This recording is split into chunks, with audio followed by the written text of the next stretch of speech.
Bem-vindos a mais um vídeo. Enviaram-me este vídeo fresquinho, fresquinho, fresquinho. Apesar de... o vídeo é fresquinho. Queria hoje. 28, ok. O vídeo é de ontem. Sobre pinturas, falsificação, 8 métodos comprovativos do canal Imago. Bora ver. O mundo da arte é repleto de beleza e deslumbramento. Mas também não são raros os casos de falsificações de pinturas forjadas vendidas por milhões e milhões, enganando colecionadores, profissionais e públicos de museus e galerias. E os mocinhos destas histórias de crimes e mistérios muitas vezes somos nós, os restauradores e conservadores, juntos com muitos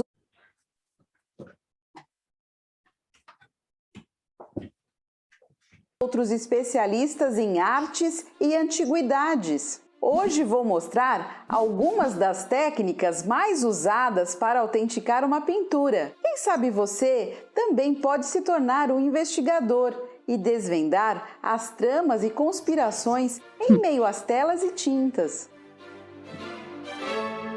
Olá, eu sou a restauradora Cristina Sanches. Sejam bem-vindos ao Ateliê de Restauro, o meu programa no Imago, nosso canal no YouTube, sobre arte e cultura.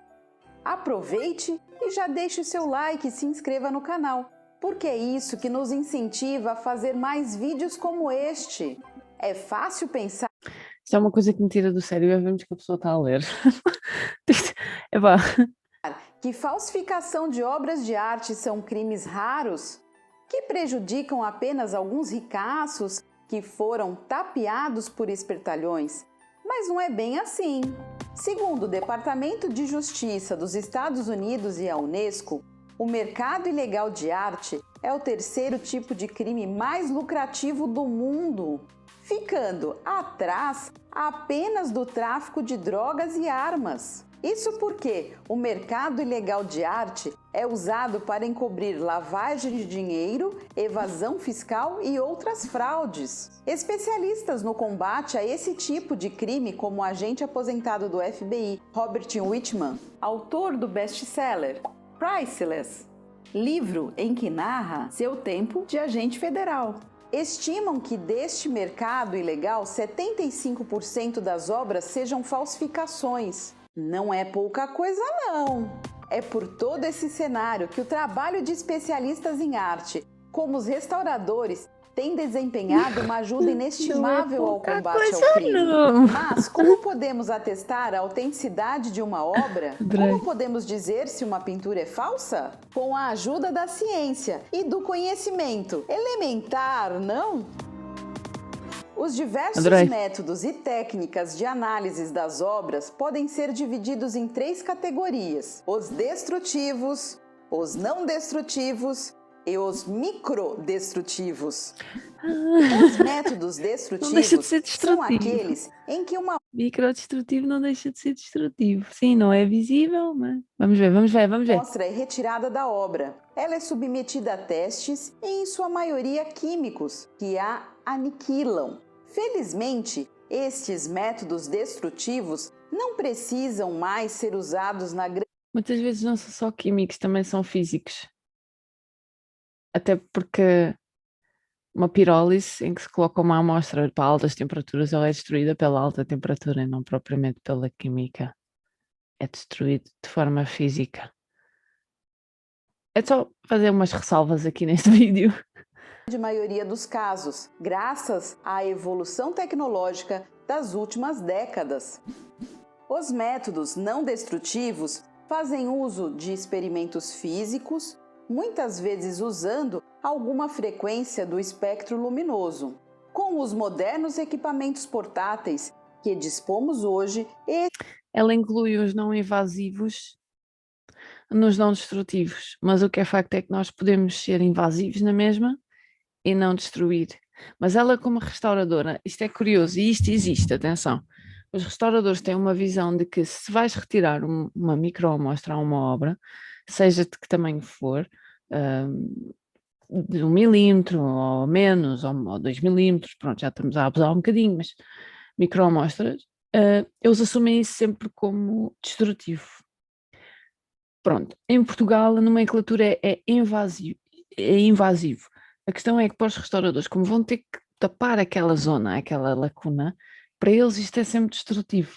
Portanto, dependendo dos campos em que vocês se encontrem, têm definições diferentes. Para mim, que faço investigação, pode ser invasivo, mas não destrutivo, porque microamostras muitas vezes são micro, portanto também não se vê e não assumimos aquilo como destrutivo. Mas de facto é. Andas a destruir uma obra. Estes são os mais usados. Os métodos microdestrutivos são aqueles em que uma amostra microscópica é retirada da obra e o dano da sua retirada é micrométrico, invisível ao olho. Então calma, ela faz análises destrutivas que não são de milímetro. Ai meu Deus. Tipo aqueles bocados de pedra que se tira em pintura mural. Ela tira isso de pinturas de tela e miniaturas e de. Estou com medo. O quê? Vamos ver agora quais as técnicas mais usadas. A primeira análise feita muitas vezes é a inspeção visual, ao olho nu mesmo. Um especialista no artista ou no período em que a obra foi produzida pode detectar irregularidades na técnica. Pronto, aqui é quando a falsificação é muito óbvia. Estão a ver? É mesmo óbvio. É mesmo. O homem do talho chegava lá e dizia: isto não corresponde. Pronto. No suporte, nos chassis e na assinatura. Por exemplo, em 2018, o historiador Éric Forcada foi convidado como curador em um museu no sul da França, dedicado à obra do pintor Etienne Terrouz. Ele notou a olho nu uma pequena discrepância em algumas cenas pintadas. Os prédios que apareciam nos quadros não tinham sido construídos ainda no tempo de vida do pintor. Portanto, isto nem sequer é a técnica que ela estava a falar, nem sequer é a assinatura, é mesmo uma questão iconográfica, é mesmo uma questão daqueles edifícios que não existiam naquela época, portanto, é por isso que é importante historiadores. E não é para andar lá a ver se a assinatura corresponde, se é da mão direita ou se é da mão esquerda. Acabou desvendando que umas 82 pinturas das 140 do museu eram falsas. Mais da metade do acervo, ui! Vocês me viram brincando com a lupa, como os detetives famosos, mas este é um instrumento muito útil na análise das obras de arte. É com as lupas... Estou a sentir que esta senhora, é tipo, ela dava esta aula a miúdos da primária e eles iam perceber. Não estão a sentir? Eu estou a sentir que ela está a transmitir isto muito bem. Parabéns, Cristiana. Ou Cristian? Cristian? Não sei, Cristiana. E os microscópios que nós podemos averiguar características únicas, como os sulcos que as cerdas dos pincéis deixam nas pinceladas. Sulcos, fissuração. Ou a espessura do grão do pigmento. Tintas modernas têm o pigmento muito mais fino do que o de tintas feitas à mão. Os pintores de antigamente... Isto é uma generalização.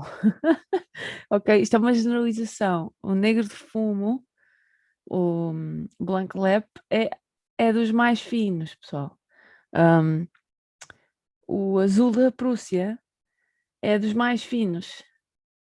E não é moderno. Ok? Não tinham muitas opções, além deles mesmos produzirem as suas... O negro de fumo é da pré-história. Ok? É muito antigo. Pronto. Tintas. Aliás, vocês gostariam de ver um vídeo em que eu ensino processos de produção de tintas e materiais de pintura? Escreva aqui nos comentários se você acha uma boa ideia. Até agora, vimos métodos não destrutivos, mas um método microdestrutivo é a retirada de uma pequena amostra da pintura que será analisada por espectroscopia. Nesta técnica, a amostra é irradiada com frequências Espectroscopia de quê?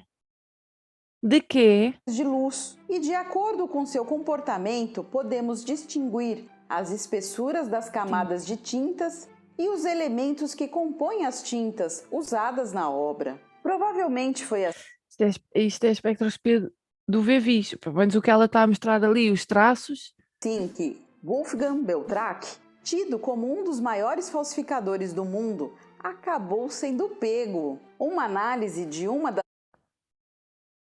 Tenho que pôr um bip aqui. Não, pá, não, é português do Brasil. Eu não vou censurar nada do que ela está a dizer. Eu vou pôr bebê aos 16 na mesma ao vídeo. suas falsificações revelou que ele usou uma tinta com o pigmento branco de titânio, um recurso que não existiria na sua época em que teria sido feita. Vocês podem conhecer a história desse falsificador no documentário Beltrach, a arte da falsificação, de 2013. Esta é a forma mais simples de se identificar uma pintura, porque isto não dá para cerâmicas, ok? Não dá para cerâmicas, não dá para metais, mas a nível da pintura, portanto, sim, o vídeo é só sobre pintura. Os pigmentos, muitos, o que acontecia é que nós temos uma barra cronológica com os pigmentos, imaginem, o branco titânio só surgiu no século XIX, portanto, temos um Leonardo da Vinci e depois vamos caracterizar, e o branco é só branco de titânio, século XIX não pode ser um Da Vinci, é uma falsificação, estão a perceber? Portanto, teria que ser com branco de chumbo ou outro tipo de pigmentos que existissem na época daquele artista. Esta é a forma mais fácil, ainda assim, com muitos estudos e muita bibliografia que existe, os falsificadores têm acesso a este tipo de informação e fazem exatamente igual.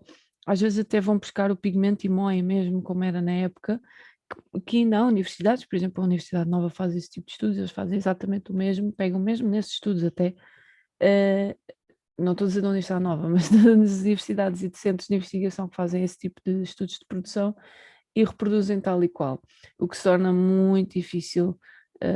Mas sim, mas isto é assim, um falsificador que chega a este ponto, ele está a fazer falsificações para o mercado corrente.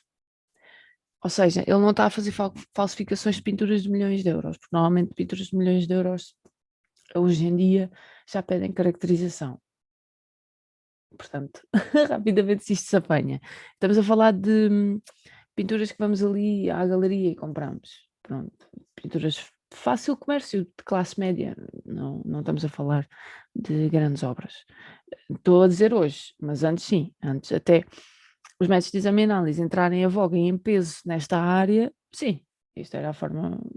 Eles pensavam lá que pigmentos faziam igual, desde que a cor correspondesse.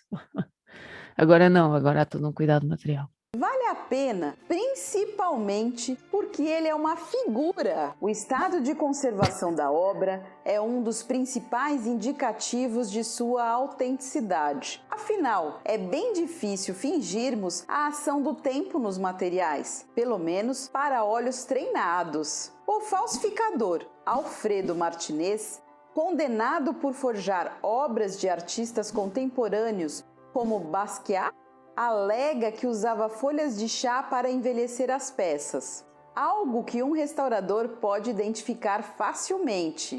As pinceladas podem ser analisadas por fotografias. Ela não disse como.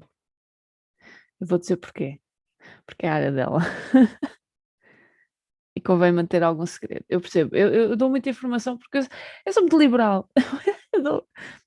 Querem, levem, é vossa. Usem para serem melhores, para progredirmos. Mas percebo que ela mantenha o secretismo da forma como ela analisa o estado. Ela nem deu um único exemplo. Falou deste do Basquiat porque é o mais conhecido. Eu próprio já tenho vídeos sobre o Basquiat.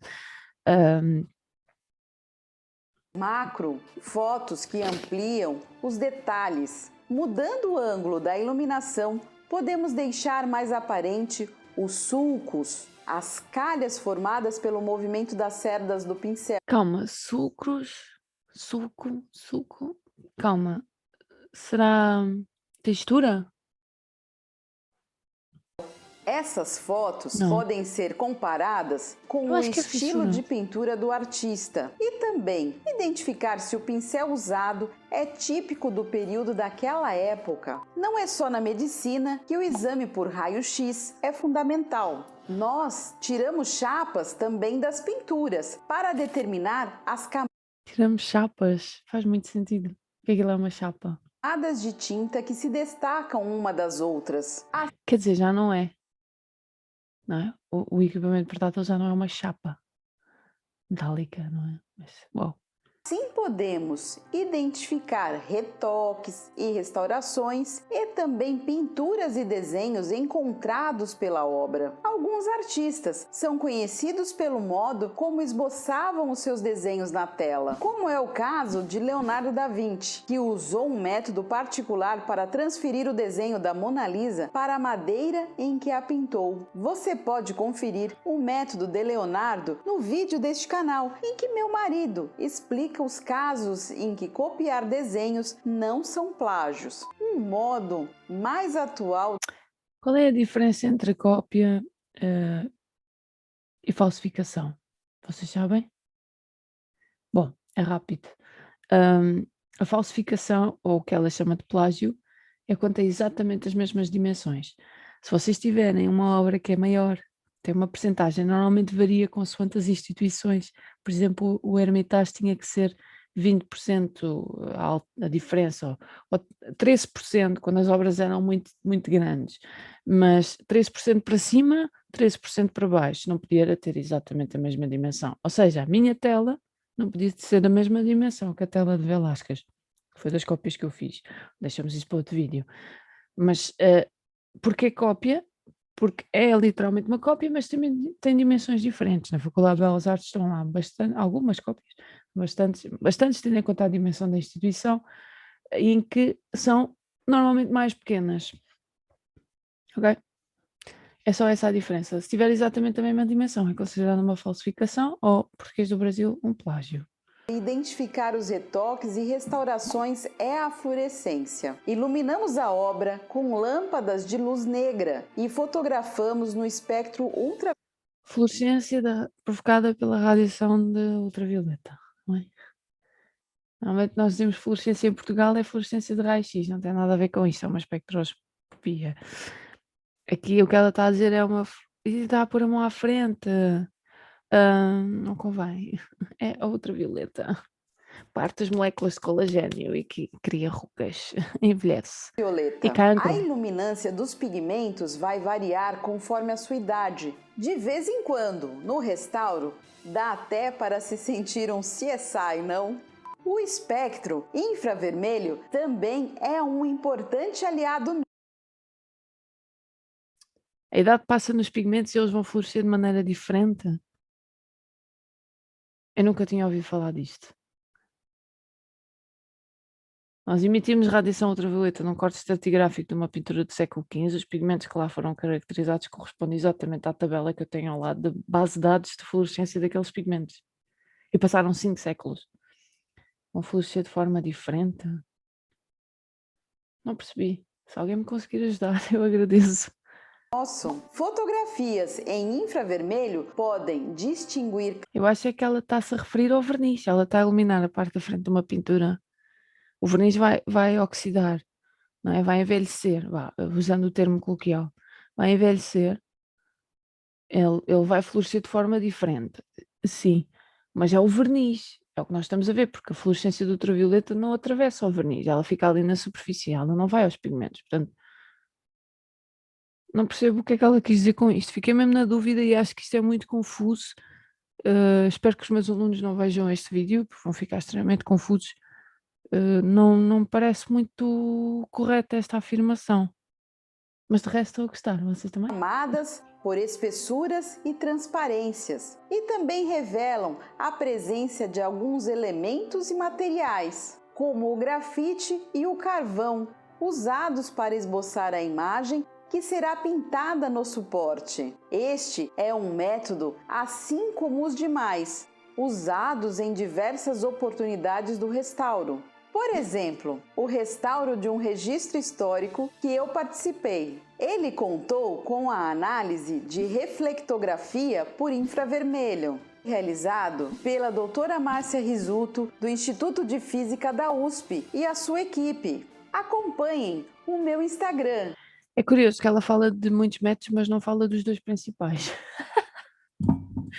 Ok, como saber que uma pintura é falsa, mas depois não fala dos dois métodos principais, químicos e físicos, dos métodos de exame e análise que são utilizados para a falsificação. Datação por carbono 14 e termoluminescência. Ficam a saber. Não é segredo nenhum. São os dois mais utilizados. A termoluminescência, então, é muito utilizada. E ela não falou de nenhuma das duas. A radiografia e reflectografia nunca usei. Mas no Brasil usa-se. Mas na Europa não. Gostei do vídeo, apesar de tudo. É informativo e gosto da maneira como ela explica. A informação passa muito bem. Realmente, as técnicas que ela se refere aqui é estranho. Esta obra, recomendo, é muito, muito interessante. Eu já a li há algum tempo. Eu devia começar a fazer reviews de livros também, não é? Aqui no canal, não perdia nada com isso. Espero que tenham gostado do vídeo. É informativo, mas realmente tem aqui algumas coisas. Primeiro, não percebo a questão da fluorescência, porque nem sequer chega aos pigmentos, quando é utilizada da maneira como ela explicou a fluorescência de ultravioleta, não é? E outras técnicas que são muito utilizadas. Bom, deixei aqui o meu review deste vídeo, apesar de tudo gostei. Irei subscrever ao canal, acho que sim, vamos apoiar estes criadores. Beijinhos e abraços, pictórico falsificados.